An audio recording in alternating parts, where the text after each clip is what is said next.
একটা শেষ হতে না হতেই আর একটা চলে আসলো। আজকের তরুণ প্রজন্ম আমাদের সবচেয়ে বড় শক্তি, কিন্তু এক অদৃশ্য শত্রু নিঃশব্দে তাদের ভেতরটাকে ভেঙে দিচ্ছে। সেই শত্রুর নাম হতাশা।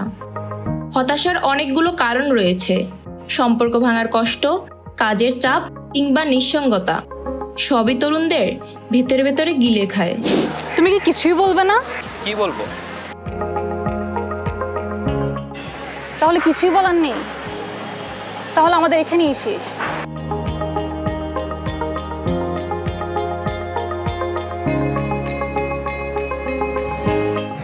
কেউ ভেঙে পড়ে ভালোবাসার সম্পর্কে ব্যর্থ হয়ে, আবার কেউ কাজের চাপ বা দায়িত্বের ভারে ক্লান্ত হয়ে যায়, কেউ বা নিঃসঙ্গতে হারিয়ে ফেলে নিজের ভেতর আলো।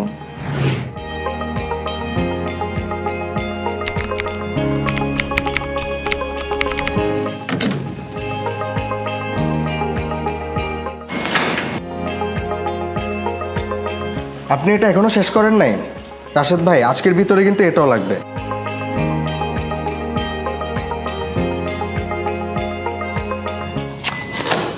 একটা শেষ হতে না হতেই আর একটা চলে আসলো। কিন্তু মনে রাখবেন, হতাশা স্থায়ী নয়। আমাদের চারিপাশে আছে আলো, আছে ভরসা। পরিবার, বন্ধু কিংবা কাছের মানুষরা পাশে থাকলে সব অন্ধকার থেকে বের হয়ে আসা যায়।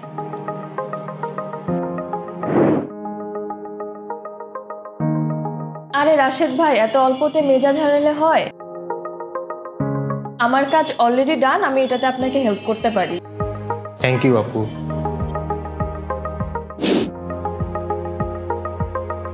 দোস্ত, এত চুপ করে আছিস কেন? দেখ, ভুলটা কিন্তু তোরই ছিল। সরি বললে তুই ছোট হবি না, বরং সম্পর্কটা বাঁচবে। ঠিক বলছিস।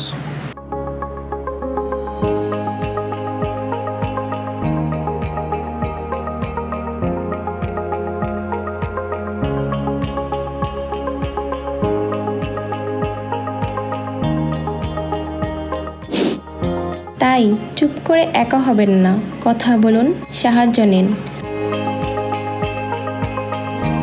কারণ প্রতিটি অন্ধকারের পরেই নতুন আলোর সূচনা হয়।